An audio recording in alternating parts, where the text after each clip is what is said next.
Hi folks, John Cordisco back again.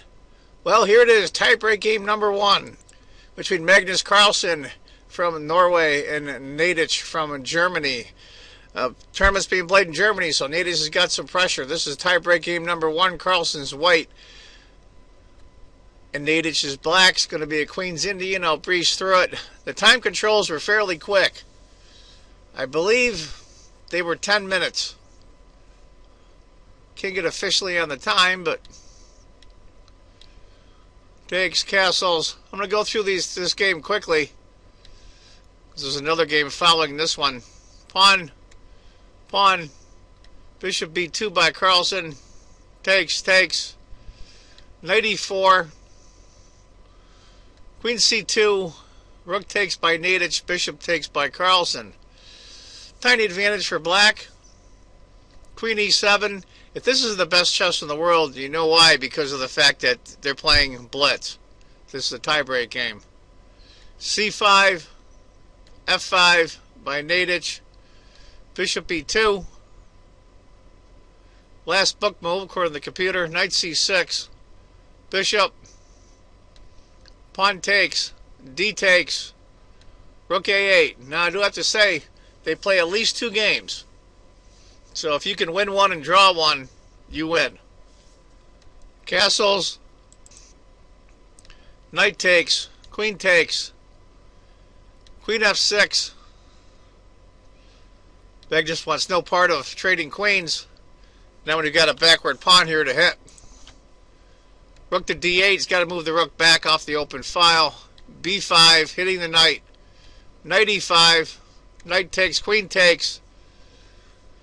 At this point, they're probably down to a minute and a half each. c6, bishop goes back. I mean, Naiditsch is just pressed against the wall. Rook d1. How's he going to squirrel out of this? d5. There's no one beside, of course, because the pawn on c6 is on the 6th rank. Queen d4. Takes. Well, maybe it looks like Naiditsch might have squirreled out of it, but how in the hell is this light squared bishop going to get out? Can't go here, can't go here, and can't go here. Can't get out. So in all intents and purposes, Naiditsch is down a piece. King f8. f4. Just to seal it in more. Now if he goes here to get the bishop out, you just take. Or take with the f-pawn. King e7. They're running on fumes now. They've got probably 30 seconds each left. g6, king f2, king d6. I mean, these guys are just moving to move. They're on pure instinct. Rook a3, rook f8, h4. King comes over. The king doesn't know where to go, but how can that bishop get out? Rook g8, pawn takes, rook h3. He's trying to get the rook in. g5. Try to double up the pawns. Pawn takes, king to d6. It's a 4-point advantage now for white. Rook h6. King e7. Give you an idea. If rook had taken rook h8, bishop d7, you got to get rid of the bishop. And then you put the rook there. So that pawn wasn't so free. Bishop f3, e5. It's basically over.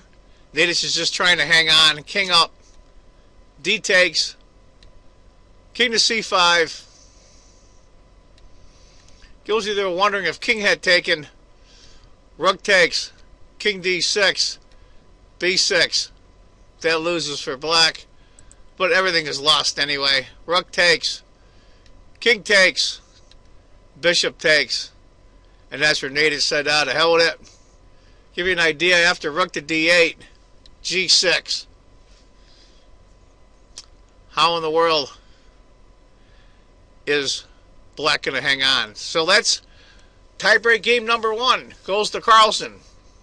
So this means tiebreak game number 2 has to be won by Naiditsch for him to stay in the hunt.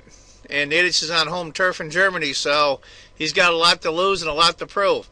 Anyway, folks, here's the first tiebreak game from Grenke Chess Classic 2015. Hope you enjoyed it.